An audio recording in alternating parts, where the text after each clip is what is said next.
Muito bem. Vamos orar? Pai, nós queremos te agradecer por mais essa oportunidade que nós temos de refletir na tua palavra, de compreender os teus desígnios, de entender, ó Deus, qual é a tua boa vontade para as nossas vidas. Nós precisamos, então, do auxílio do teu Santo Espírito nessa manhã, Senhor. Nós precisamos do teu Santo Espírito porque é ele que nos convence, ó Deus.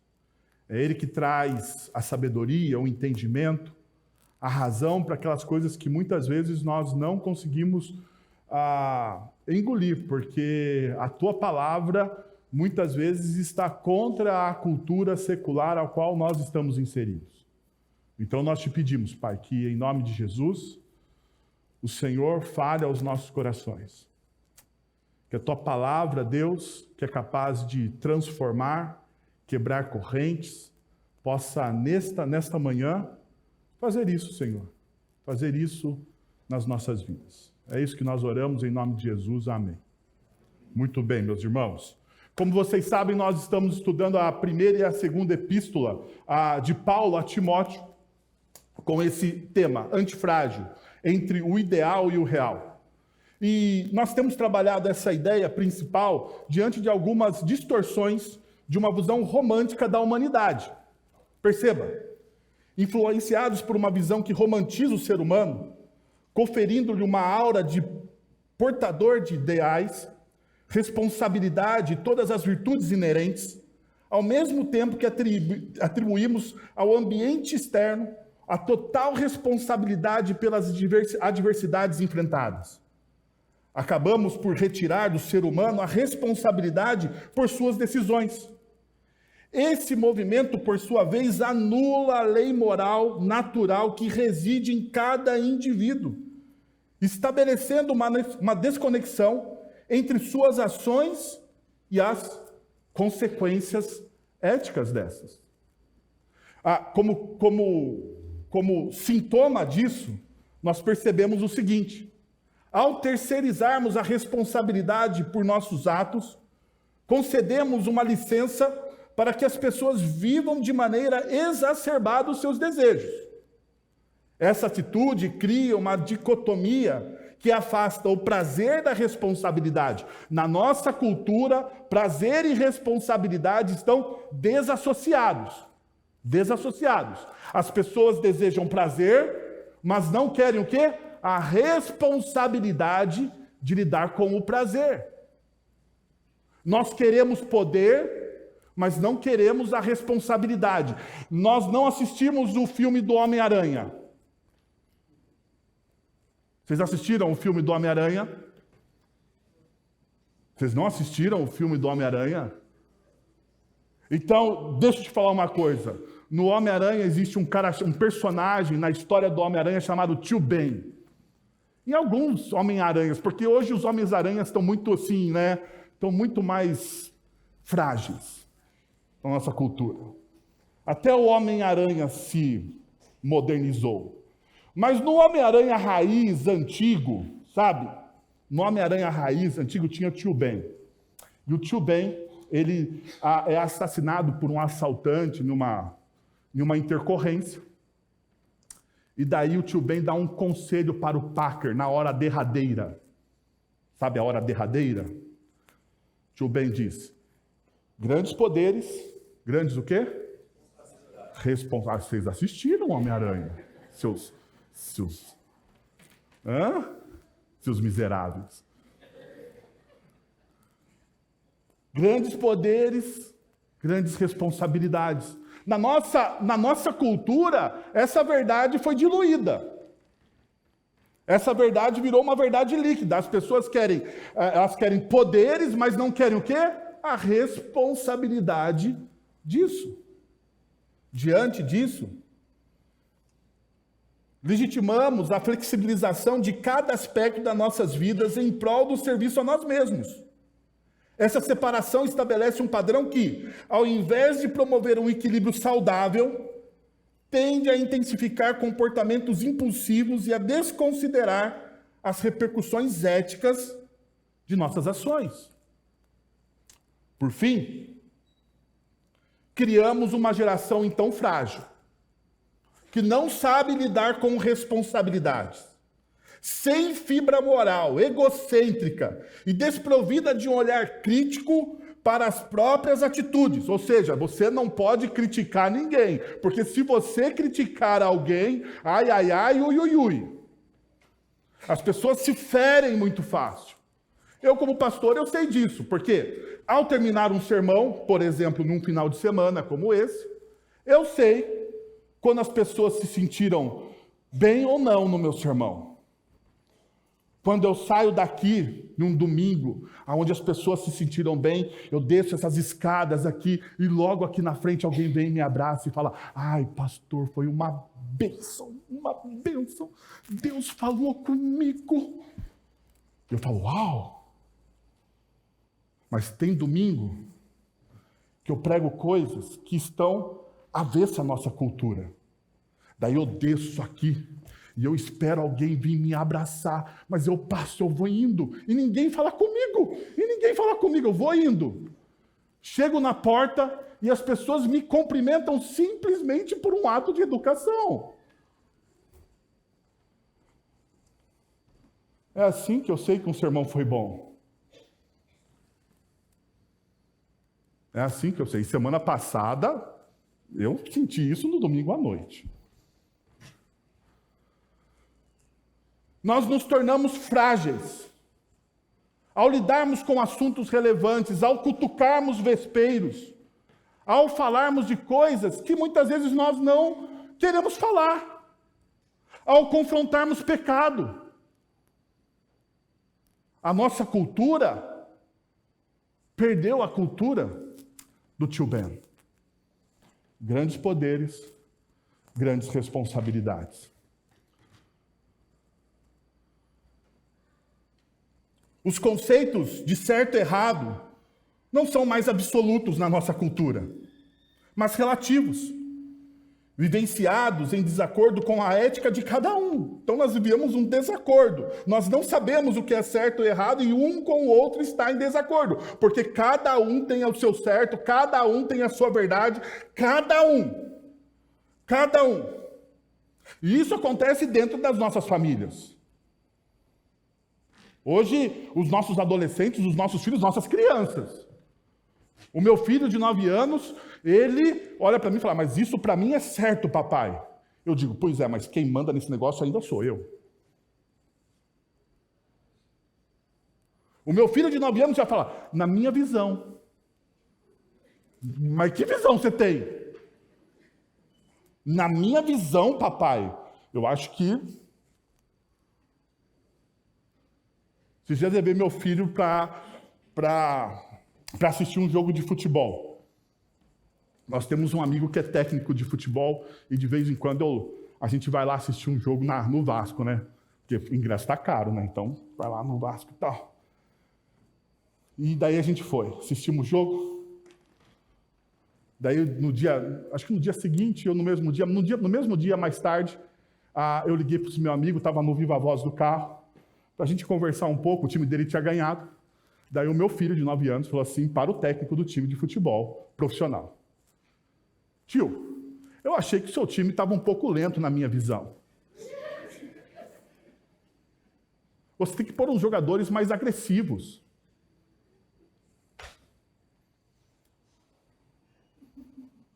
As crianças têm visão hoje das coisas. Antes, para você ter visão de alguma coisa, você pode falar comigo isso. O pessoal, nossa igreja tem o privilégio aqui de ter pessoas mais experientes na vida. Para alguém falar que tinha visão de alguma coisa, tinha que, no tempo, na vida, já ter construído alguma coisa. Mas hoje, qualquer um tem a sua visão. Nesse contexto, perceba, nesse contexto que eu estou falando para vocês, o eu sinto está acima da realidade verificável e palpável. Mais importante do que o real é o meu imaginário distorcido de quem eu sou. Porque o nosso coração distorce a imagem que nós temos. Nós sempre nos achamos um pouquinho melhor do que realmente nós somos. Nós fazemos altos elogios, né? Esse desequilíbrio entre a percepção subjetiva e a realidade tangível contribui para a fragilidade moral e a imaturidade, deixando de fomentar uma base sólida para a formação de valores éticos e para nós cristãos, a formação do caráter de Cristo em nós. Essa cultura das pessoas frágeis tem destruído as nossas famílias, os nossos princípios, os nossos valores. O eu sinto é mais aceitável hoje do que a realidade, do que aquilo que é verificável e palpável. O Chesterton, eu já disse essa frase, mas eu adoro a frase do Chesterton. O Chesterton, um pensador católico, ele vai dizer o seguinte, ele diz que chegará um dia que nós teremos que convencer chegará um dia que nós teremos que convencer as pessoas que a grama é verde. Meus irmãos, esse dia chegou. Esse dia chegou. A gente tem que olhar para esse carpete e dizer, ele é verde. Mas alguém olha para esse carpete e diz, mas eu sinto que ele não é tão verde assim como você está dizendo. Não, mas você fala, não, ele é verde, está aqui, ó, tom, pigmentação, ele é verde. Mas existe uma áurea rosa nele. Porque o eu sinto está acima do quê? Da realidade verificável, palpável das coisas. Essa é a nossa sociedade. E eu entrei então em uma campanha.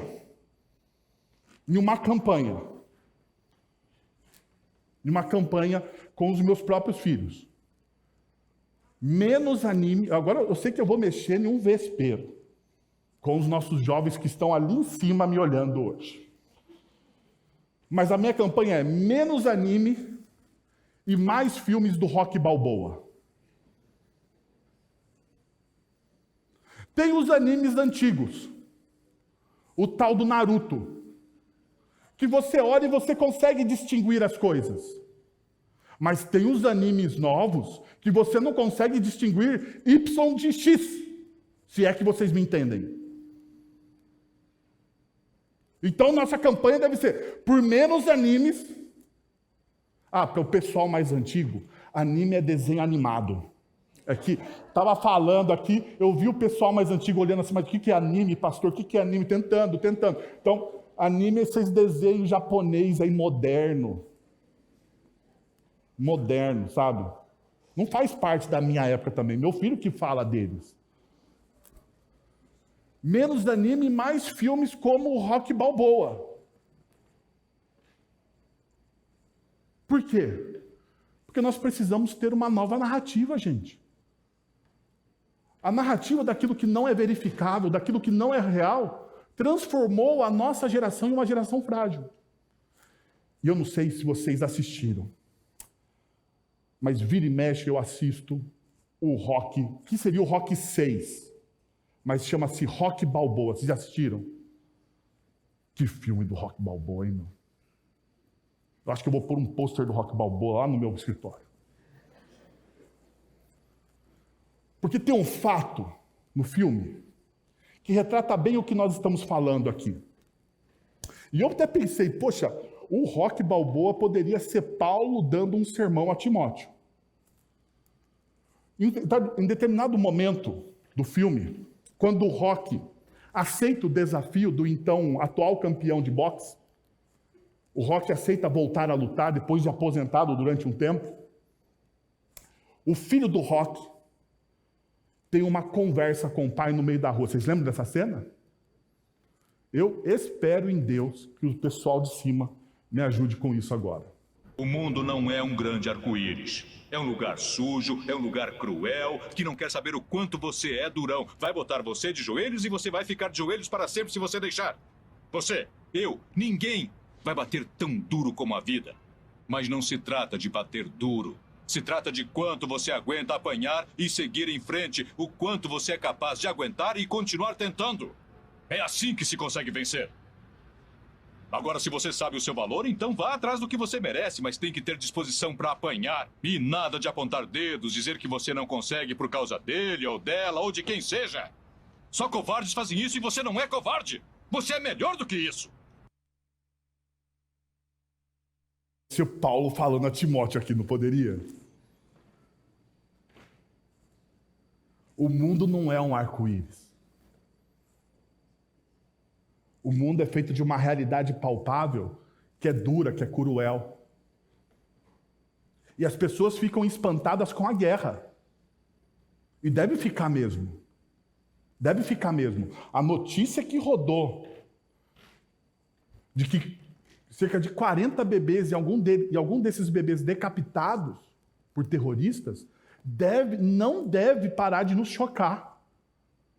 Mas eu quero convidar você a ir para a realidade palpável da nossa cidade e depois você troca uma ideia com o presbítero Fábio, com o presbítero Anivaldo, ou com o pessoal que trabalha nas forças de segurança da nossa cidade, perguntar para eles se a vida é um arco-íris. Eles vão te mostrar a realidade. Talvez eles falem mais ou menos assim, como o Roque falou para o seu filho. A vida é tomada por uma realidade que nós não queremos aceitar às vezes. E a negação dessa realidade é a pior coisa que nós fazemos. É a pior coisa que nós fazemos. Como cristão, a negação da realidade é a pior coisa que nós fazemos. Nós precisamos continuar chocados com essa realidade. Nós precisamos orar por essa realidade. Nós precisamos nos conectar às pessoas que vivem nessa realidade para trazer o reino de Deus a essas pessoas. Eu me espanto com uma espiritualidade brasileira, tupiniquim, que parece que quando as pessoas entram em um santuário como o nosso, em um templo como o nosso, parece que elas se esquecem das coisas horríveis que acontecem lá fora. E isso vira um momento, sabe, meio de cartaz, né, de transe. As pessoas cantam 280 vezes uma música,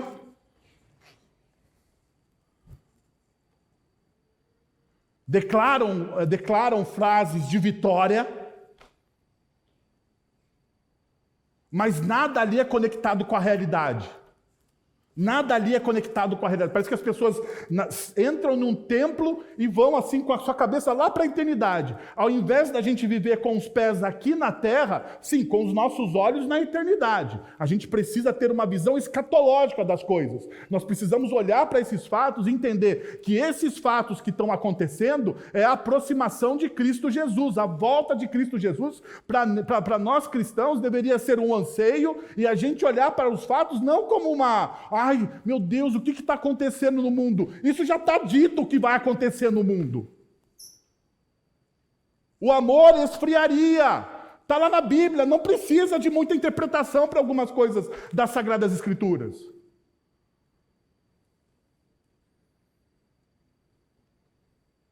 A espiritualidade que a nossa igreja propõe é uma espiritualidade conectada, fincada com os pés aqui na terra, com os olhos para a eternidade.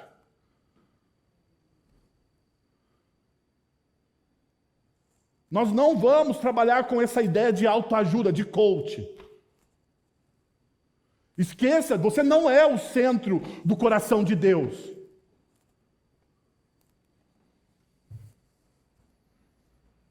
Não estou nervoso não, tá? Só para você saber. Então o Roque ele vai dizer o seguinte, seu filho: ninguém baterá tão forte quanto a vida, porém, não se trata do quão forte pode bater, se trata do quão forte você pode ser atingido e continuar seguindo em frente. É assim que a vitória é conquistada. É assim que a vitória é conquistada. É você não se tornando alguém imune. Porque em alguns lugares a gente olha e a gente pensa assim, não, super crentes.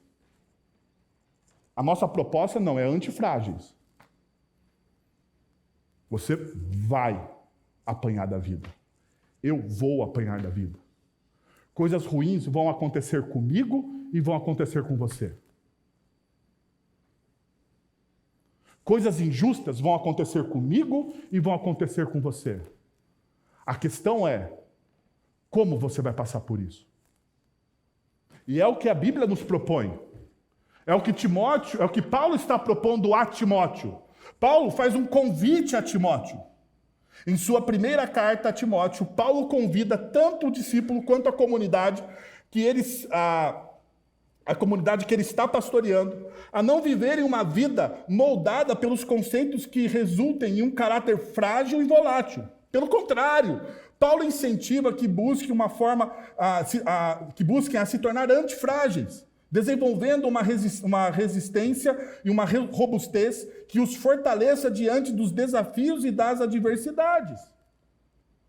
E se você olha para onde Timóteo, para a cultura que Timóteo está inserido, você vai perceber que Éfeso era a capital da Ásia Menor, era considerada a capital da Ásia Menor, e provavelmente a cidade de Éfeso, que Timóteo está pastoreando, ela tem 200 mil habitantes.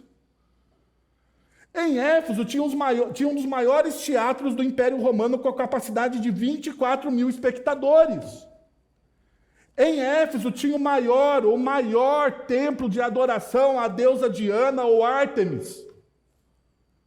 Era uma das 7 maravilhas do mundo antigo. E não só isso.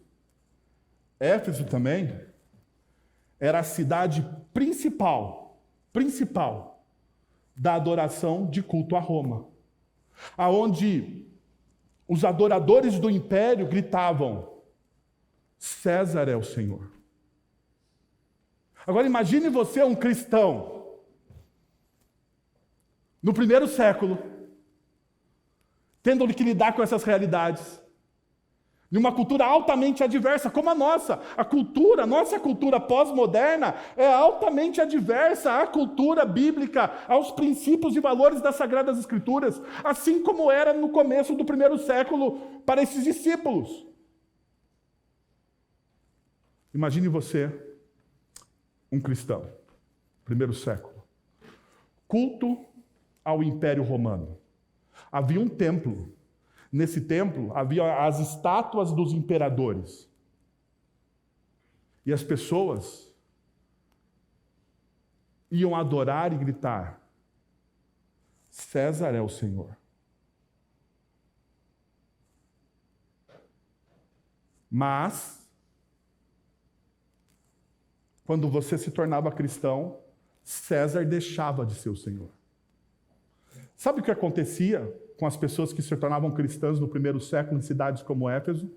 Você sabe o que acontecia? Por exemplo, vou te dar um exemplo, já falei isso, mas eu vou lembrar você disso, porque eu sei que a gente esquece desses detalhes. Mas esse detalhe é importante, faz a total diferença para você compreender a mensagem do apóstolo Paulo e do próprio Evangelho. Em cidades como Éfeso, onde havia uma diversidade de deuses, haviam as guildas. As guildas eram uma associação comercial. Cada guilda tinha um padroeiro: Ártemis, Roma, Apolo, Zeus. Um dos deuses do panteão greco-romano.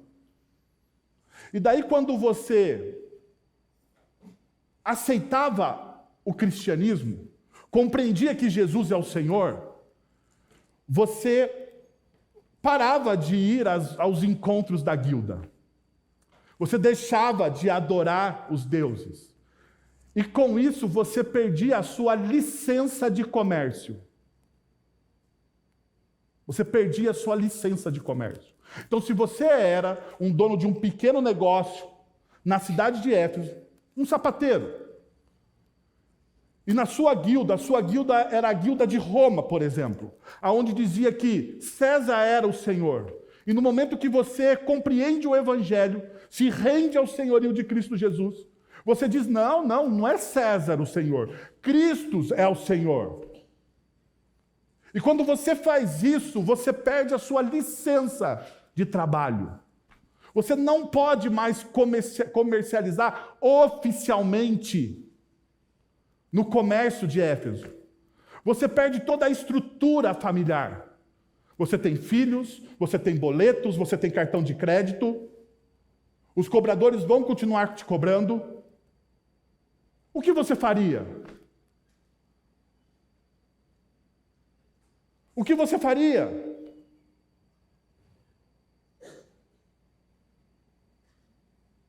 Os cristãos do primeiro século, porque a gente tem uma noção assim errada, né? Antigamente era muito mais fácil. Será?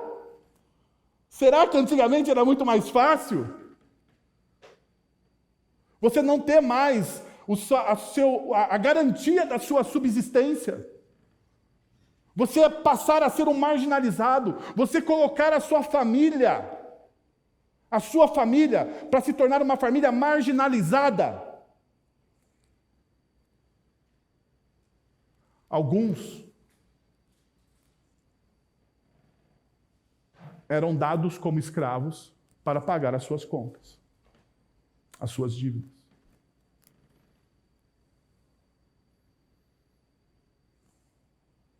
Perdiam seus filhos, suas esposas, sua liberdade.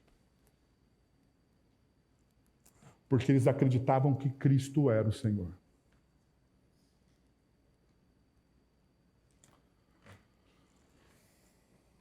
Perceberam a realidade do Evangelho? Hoje, nosso tempo de adoração é muito mais confortável. Não existem as guildas. Mas existem os negócios por debaixo do pano. Quem é o Senhor da sua vida? Esse é o ponto. Entendendo isso, nós entramos semana passada num assunto complicadíssimo, que para a nossa cultura, que é a cultura do ai, ai, ai, não me toque, não me rele, é os papéis de gêneros. E eu recebi uma mensagem de um dos nossos membros dizendo assim: pastor, eu tive a semana inteira orando pelo Senhor e eu pensei que você ia tocar em um vespeiro, mas você tocou em vários.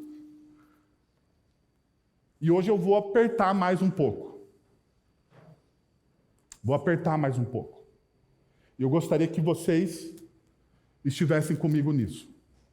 Semana passada, então, nós olhamos para o texto de 1 Timóteo capítulo 2, a partir do verso 8 até o verso de número 10, que diz assim: quero, pois, que os homens orem em todo lugar, levantando mão santa, sem ira e sem discussão. Da mesma forma, quero que as mulheres se vistam modestamente, com decência e discrição, não se adornando com tranças e com ouro, nem com pedras ou com roupas caras, mas com boas obras, como convém às mulheres que se declaram adorar o Senhor. Né? E semana passada, o pessoal, os homens aqui, acharam que eu ia salvar o cartão de crédito deles. Não fiz isso.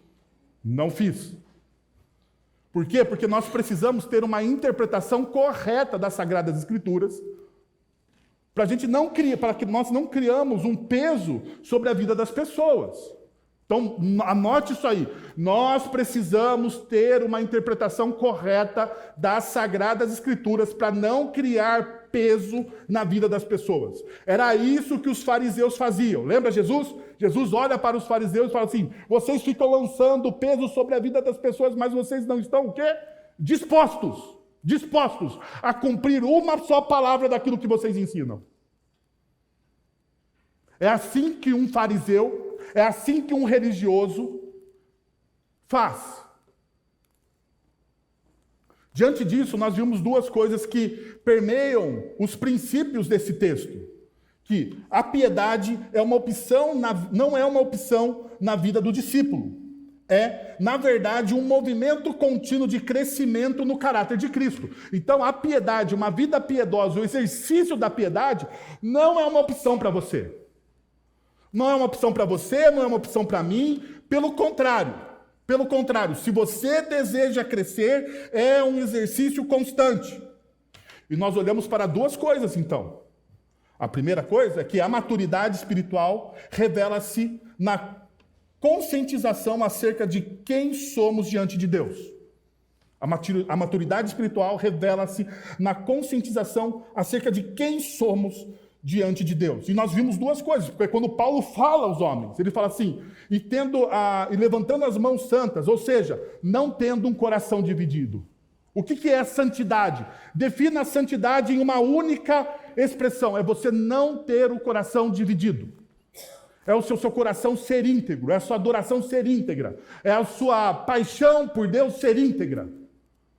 É você não depositar a sua esperança em dois lugares diferentes. Porque nós fazemos isso. Nós, muitas vezes, colocamos a nossa esperança no nosso trabalho, nós colocamos a nossa esperança nos nossos amores. Não. Santidade é você ter o seu coração íntegro, inteiro. Jesus vai dizer nos evangelhos, você não pode servir o quê? A dois senhores. Você amará um e odiará o outro. Um reino dividido não o quê? Subsiste. Então perceba, o que é santidade? Santidade é isso. É você não ter um coração íntegro. E uma outra coisa que Paulo vai dizer é que para você ter a consciência de quem você é que você serve por amor. Os homens, diz o texto que nós não devemos nos irar, nem entrar em desinteligência, em discussões. Nós devemos então fazer o quê? Servir por amor. Servir por amor. Daí a gente deu uma respirada fundo e pensou, bom, passamos por isso. Daí chega talvez a parte mais difícil do texto, que é quando a gente precisa interpretar sem criar um peso desnecessário sobre a vida das pessoas. Porque perceba, o que Paulo está trabalhando aqui tem questões culturais e princípios inegociáveis. As questões culturais, elas são negociáveis. E a gente já vai ver isso. Mas perceba o que Paulo vai dizer, então, na segunda parte do texto. Não viva para distrair os outros, mas viva para atrair os outros para Cristo. Você não deve viver para distrair as pessoas, para chamar a atenção para si mesmo. Porque essa é a ideia. A ideia de tranças, de pérolas, de joias, roupas extravagantes. Naquela época, no contexto cultural daquela época, tinha a ver com isso. Chamar a atenção para si mesmo. Talvez Paulo olhasse para hoje, para nossas igrejas, para as pessoas que nos seguem e dizem, cuidado com as redes sociais, porque você está chamando a atenção somente para si. Quando, na verdade, um cristão, ele precisa ser o quê? O sal da terra e a luz do mundo. Mas a luz que nós refletimos como luz do mundo não é a nossa própria luz. Eu sei, o Evangelho Coach diz que você tem uma luz dentro de você.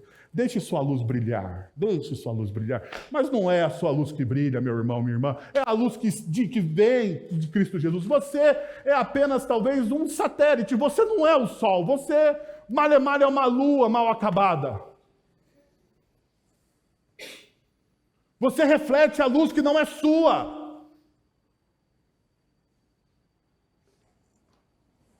Diante disso, Deus, olha, você perceba, Paulo então nos dá valores. Quais são os valores do texto? Não usar as roupas caras, não fazer os cabelos incrementados, não fazer as luzes. Meu Deus do céu, como será as nossas cabeças? Ainda bem que eu sou careca. Ele dá os princípios. Os princípios são modestamente, decência e discrição.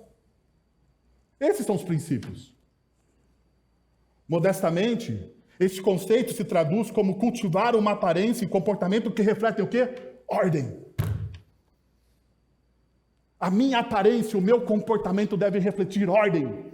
Por quê? Porque Deus é o Deus da ordem, não o Deus da desordem. Decência. Uma vida diária, na sua vida diária, o conceito aqui, no grego, é aidos, que manifesta quando nós agimos com respeito por nós mesmos. Por nós mesmos. A nossa cultura é uma cultura que faz com que as mulheres, principalmente as mulheres, se desrespeitem.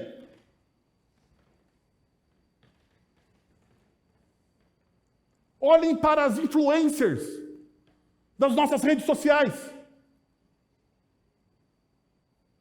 Eu já oro desde já pela minha filha.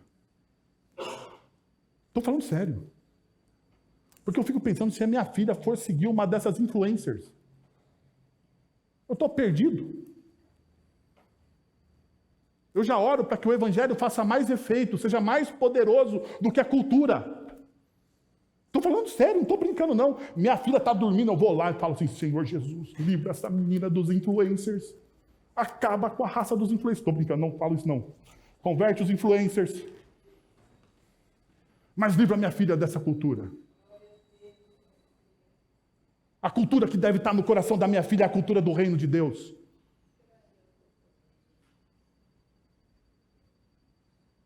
Perceba a cultura de desrespeito que a mulher tem com o seu próprio corpo na nossa sociedade. Com a sua integridade. Com a sua integridade. Já perceberam? E daí Paulo está dizendo, não, você precisa respeitar a sua própria integridade, decência. Respeite a sua própria integridade. Ainda, ele vai falar sobre discrição. Na vida diária, o conceito aqui, grego, se aplica a cultivar um equilíbrio constante. Seja uma pessoa equilibrada. Equilibrada. Muitas vezes falta equilíbrio para nós. E perceba, o Paulo está falando tanto para homens como para mulheres, mas os conceitos, os princípios, que são eternos, se aplicam a ambos os gêneros. Não se aplicam a ambos os gêneros? Se aplicam a ambas as pessoas. Então a primeira coisa que você tem que destituir da sua mente aí é que Paulo é um misógino. Paulo é um machista. Pelo contrário, Paulo, imbuído de uma mentalidade do reino de Deus, está preservando aquilo que Deus criou. Aquilo que na criação é a imagem e semelhança de Deus, que é a humanidade. Agora, veja, aí não era o texto mais difícil. A parte mais difícil do texto é essa aqui, que diz o seguinte: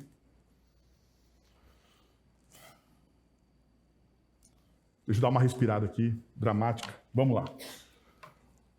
A mulher deve aprender em silêncio, com toda a sujeição, não permito que a mulher ensine, nem que tenha autoridade sobre o homem. Esteja, porém, em silêncio, porque primeiro foi formado Adão e depois Eva. E Adão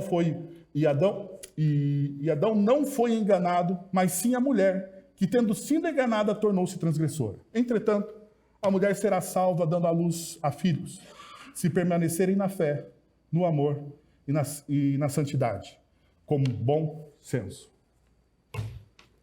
Se a gente fosse interpretar esse texto ao pé da letra, eu achava, presbíteros, estamos lascados, porque semana que vem o Kids ia ficar por conta dos homens aqui. Hã?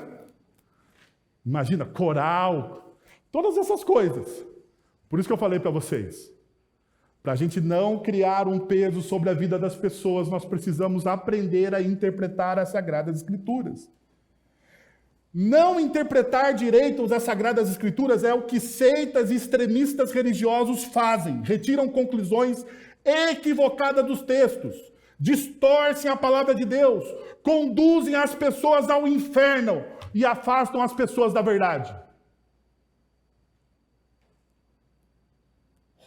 É isso que acontece em seitas e extremistas religiosos. Eles tiram conclusões equivocadas da palavra de Deus, distorcem essa palavra, conduzem pessoas ao inferno e afastam as pessoas da verdade. Dito isso, a gente precisa, então, não tirarmos conclusões equivocadas do nosso texto. E nós precisamos olhar. Se tirarmos conclusões equivocadas de um texto bíblico, podemos criar um evangelho genérico que oprime as pessoas em vez de libertá-las. Então perceba, você não pode criar conclusões equivocadas do texto bíblico.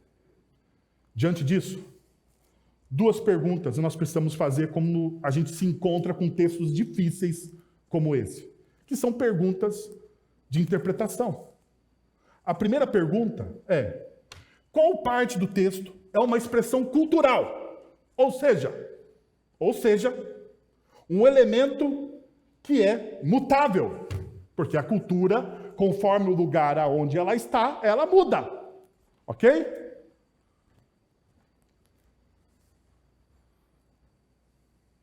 Veja. Primeiro, olhando para essa primeira pergunta, consideremos uma ilustração na tradição cristã, diante da afirmação que Paulo faz no verso de número 9 sobre as mulheres não usar penteados elaborados, joias ou roupas caríssimas. Pensemos nas festividades hoje, nossas festividades hoje, de casamento dentro das nossas comunidades. Pensemos dessa forma. Como a celebramos na nossa cultura atual? Como abordaríamos essa prática diante da advertência do apóstolo Paulo? Automaticamente classificaríamos as atitudes das pessoas que vão a um casamento como atitudes pecaminosas?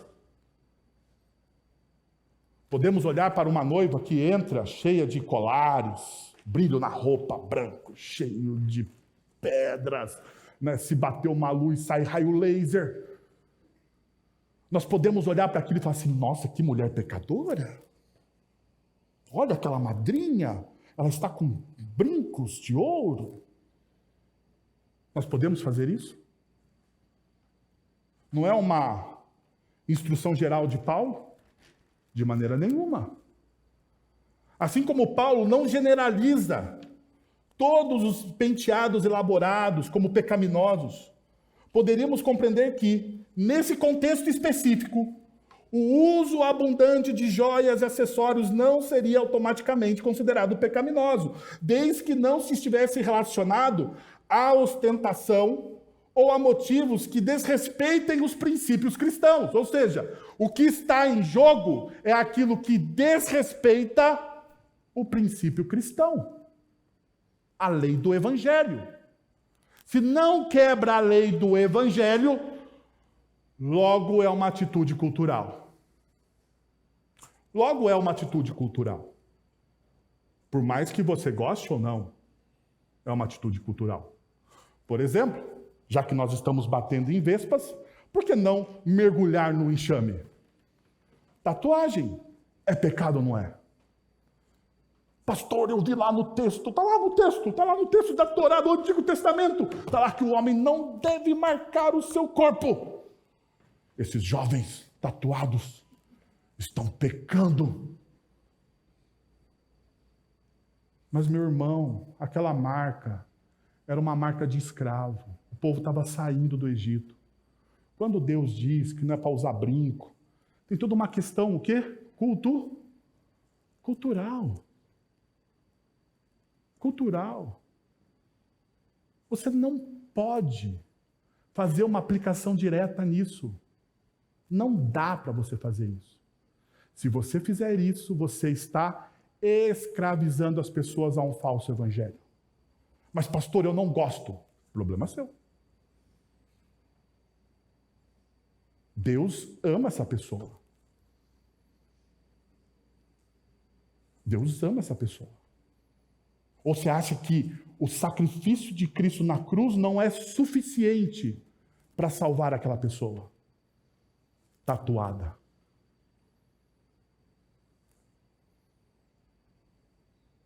Como eu falei domingo passado, tem coisas que nós mudamos e nós não perguntamos o porquê. Por exemplo, falei semana passada, quem mandou mudar um dos elementos da ceia? Fala para mim. Como que Jesus institui a ceia? Pão e o quê? Suco de uva. Suco de uva. Jesus instituiu a ceia com suco de uva? Sim ou não? Não. E não vem com essa história, não, mas na Bíblia está escrito fruto da videira, então pode ser o suco. Não, fruto da videira, daí peca, novamente por desconhecer o contexto cultural. Fruto da videira, em todos os textos bíblicos, corresponde ao quê? Ao vinho. Acabou. Não estou dizendo que na próxima ceia você vai ficar feliz se vai ter vinho ou não. Fique tranquilo. Fique tranquilo. O que eu estou dizendo é o seguinte: nós fazemos alteração às vezes e não nos perguntamos o porquê delas. Ah, mas e o irmão que tem uma dificuldade com o álcool? Meu irmão, para um pouco. O Cristo, aquele que é o soberano de todas as coisas, quando institui o pão e o vinho, ele já não sabia de todas as dificuldades disso? Sim ou não?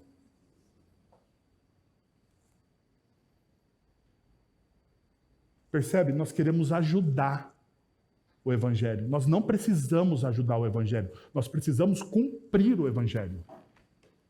Isso acontece com tantas outras coisas quando nós trabalhamos com interpretação bíblica. Então, cuidado, não existe uma generalização naquilo que é cultural.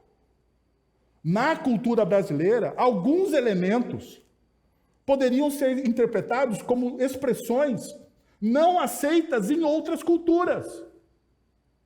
Uma vez no seminário eu tive aula com um professor que veio da Escócia. E em uma das conversas com os seminaristas, ele falou assim: eu não entendo por que vocês bebem tanto café. Ele estava escandalizado com o tanto de café que a gente bebe. Vocês são viciados em café. Eu não sei se você percebeu, mas a gente bebe café. Perceba, uma outra cultura olha para o nosso jeito e diz o quê? Talvez seja pecado isso que está fazendo. Eu lembro uma vez que um amigo meu americano, o Steve Andrews, ele falou assim: Wellington, eu não entendo porque vocês abraçam tanto aqui no Brasil. Vocês abraçam para chegar, vocês abraçam no meio da conversa, vocês abraçam para ir embora. Perceba, cultural. O americano não gosta de tanto abraço assim.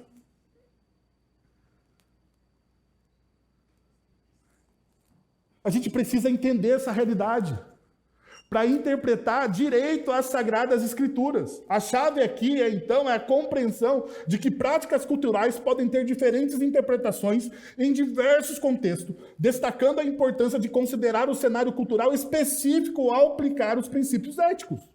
Por exemplo, 1 Coríntios capítulo 11, versos de números 5 e 6. Quanto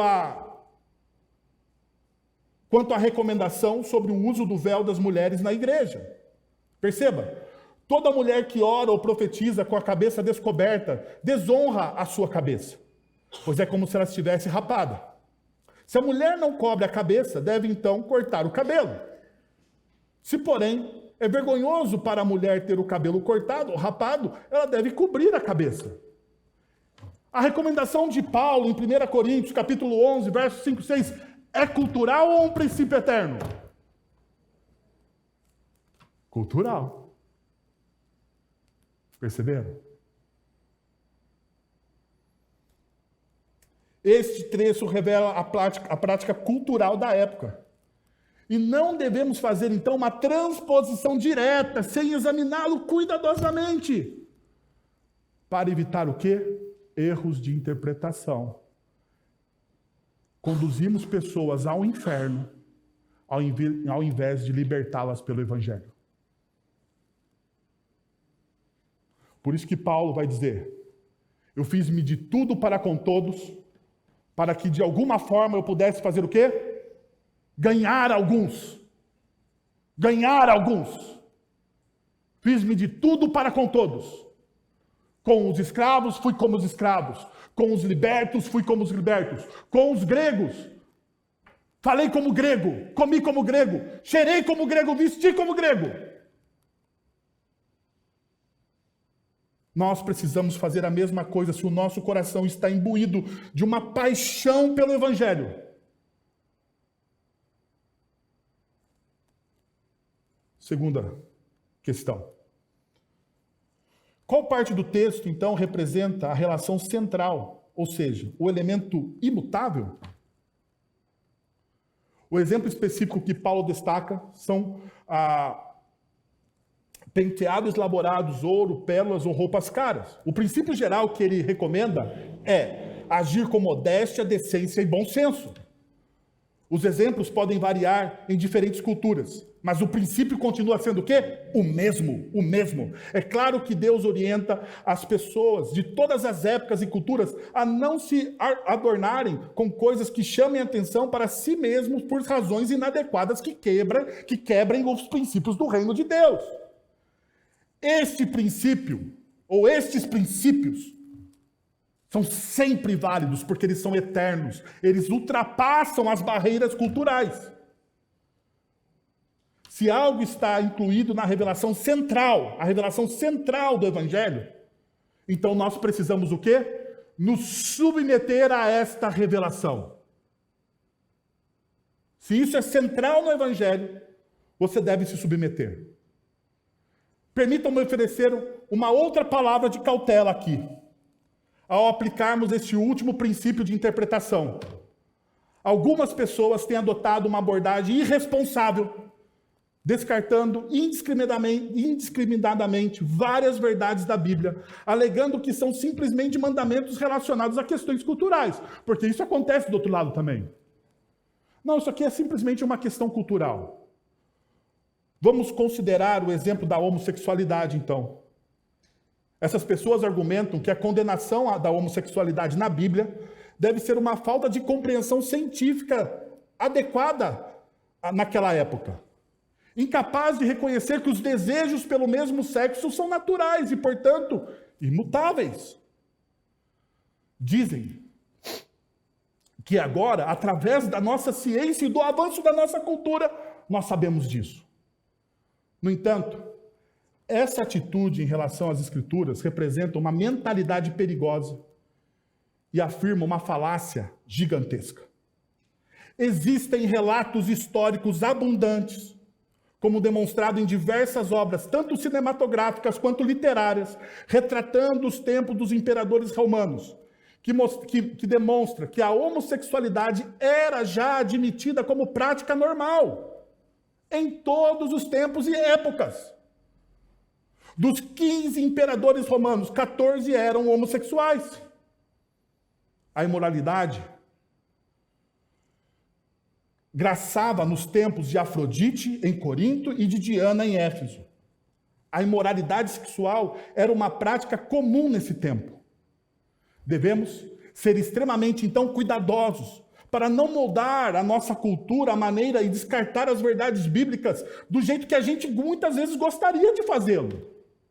Nós olhamos algumas coisas para verdades, para as Sagradas Escrituras, nós olhamos para aquela verdade e nós dizemos, não, isso não nos agrada.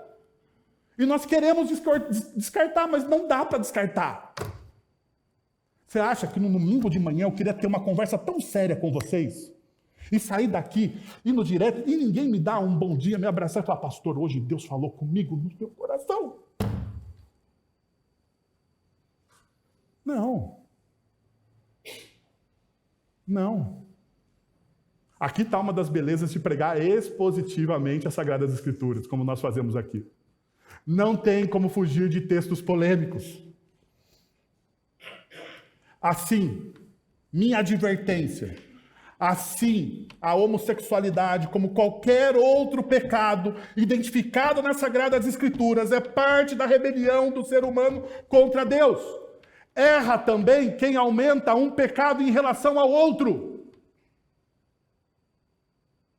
A homoafetividade é tão pecado quanto o adultério, é tão pecado quanto a mentira, é tão pecado quanto a fofoca, é tão pecado quanto a maledicência, é tão pecado quanto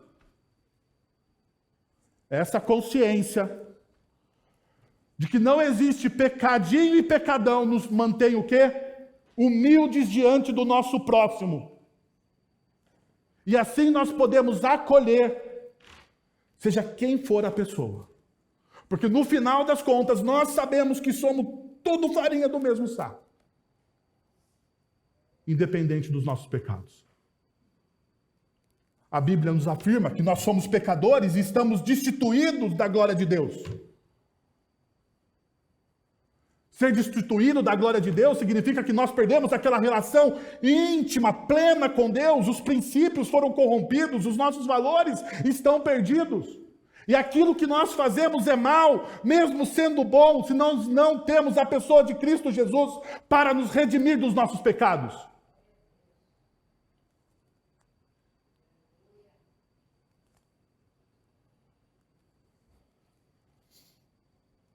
Então, ao olharmos para esse texto, nós precisamos perceber qual é a revelação central do texto. Primeiro, homens frágeis renunciam ao seu papel de liderança e criam um ambiente propício para o pecado. Homens frágeis renunciam ao seu papel de liderança e criam um ambiente propício para o pecado. Perceba o que o texto bíblico diz. Porque primeiro foi formado Adão e depois Eva. E Adão não foi enganado, mas sim a mulher, que tendo sido enganada, tornou-se o quê? Transgressora. Considere duas razões bíblicas para compreender esse versículo de 1 Timóteo dessa maneira. Primeiro, o propósito de Deus na criação, ele confere autoridade ao homem, como Paulo afirma no verso de número 13, que nós acabamos de ler. Primeiro foi criado Adão. É uma questão de autoridade. De autoridade. Essa declaração vai além de uma expressão cultural. É uma revelação central do Evangelho, fundamentada aonde? Em Gênesis capítulo 1 e capítulo de número 2, onde Deus criou o homem antes da mulher, estabelecendo a liderança masculina. Paulo não baseia sua visão em opiniões humanas, culturais, sociais, econômicas, mas sim na revelação divina que é constante, firme e imutável.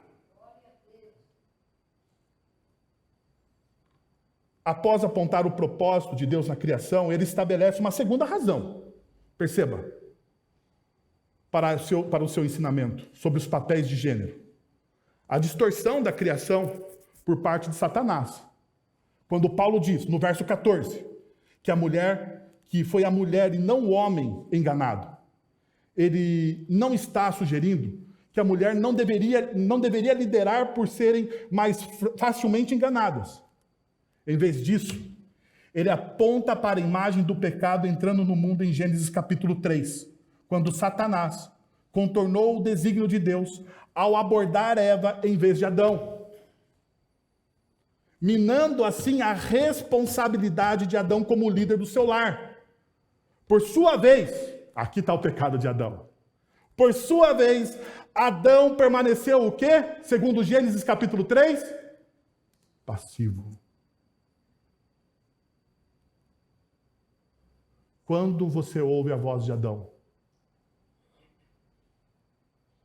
Quando você ouve a voz de Adão em Gênesis 3? Na declaração de amor mais importante das Sagradas Escrituras. Foi a mulher que tu me deste.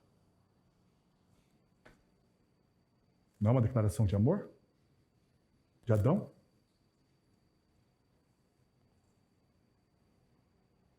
O que aconteceu, Adão? Perceba que Deus ele não quebra a ordem econômica das coisas que ele faz. Ele pergunta a quem o que aconteceu? A Adão. Deus pergunta a Adão o que aconteceu.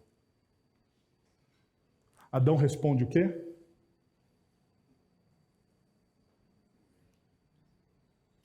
Comi o fruto. Deu ruim, Deus. Foi a mulher que tu me deste.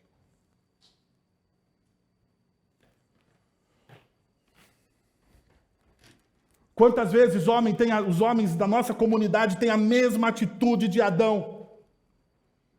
Não assumindo a responsabilidade da liderança do seu lar, na educação dos seus filhos, nas questões financeiras, nas decisões. E eu sei que as mulheres agora sim, mas estão dizendo, esse pastor é misógino. Esse pastor, não venho mais nessa igreja. Então deixa eu te dizer uma coisa. Por que Paulo faz isso? Paulo faz isso para proteger as mulheres. Tem uma questão cultural. Porque Paulo fala para os homens liderar a igreja.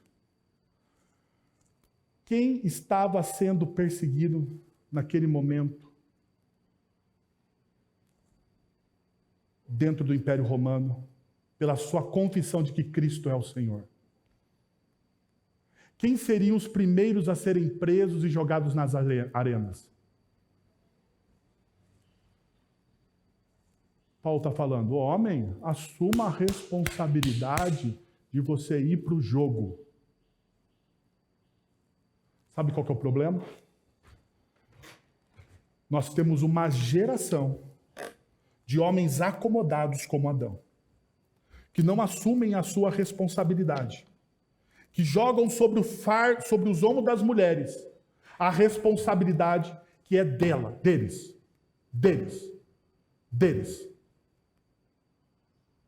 Eu não estou falando de decisões não compartilhadas. Não estou falando que o homem, a partir de agora, vai sair daqui e falar assim, está vendo o que o pastor disse? Quem manda nesse negócio sou eu. Não é isso que eu estou dizendo. Se você está pensando isso, você é um pecador imundo. Estou dizendo o seguinte, que a partir de agora você assume a sua responsabilidade enquanto homem. O que significa assumir a responsabilidade enquanto homem? Deixa eu dar uma imagem para você. A imagem do técnico de futebol. Sabia?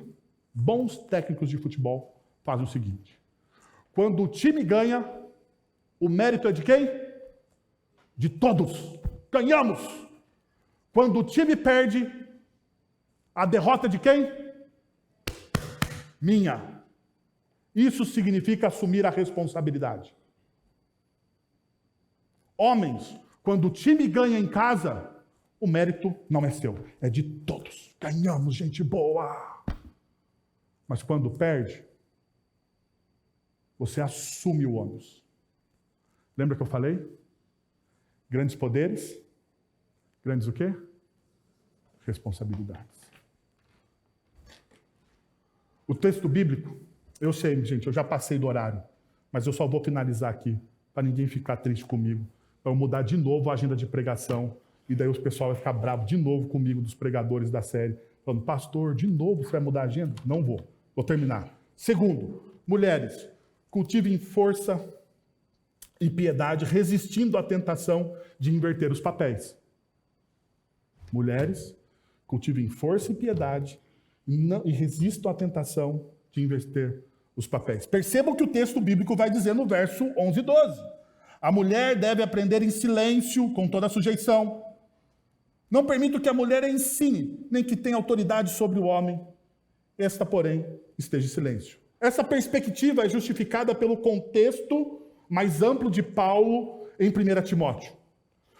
No capítulo 3, trataremos sobre presbíteros pastores como autoridades da igreja. Então, se você quiser falar sobre o capítulo 3, hoje à noite. Esses anciões expressam uma autoridade fazendo o quê? Qual é a expressão máxima da autoridade na igreja? Ensino. Em 1 Timóteo capítulo 3, 2, veremos que a capacidade de ensinar é uma qualificação para um presbítero, para que ele lidere a igreja através do ensino da palavra de Deus. É a única autoridade que alguém tem para liderar na igreja. Vemos a mesma coisa em 1 Timóteo capítulo 5, onde Paulo disse, no versículo 17, os presbíteros que lideram bem são dignos de dupla honra, especialmente aqueles cujo trabalho é a pregação e o ensino. Portanto, a imagem de 1 Timóteo deixa claro que os presbíteros fazem duas coisas principais. Eles lideram e ensinam a igreja através das Sagradas Escrituras.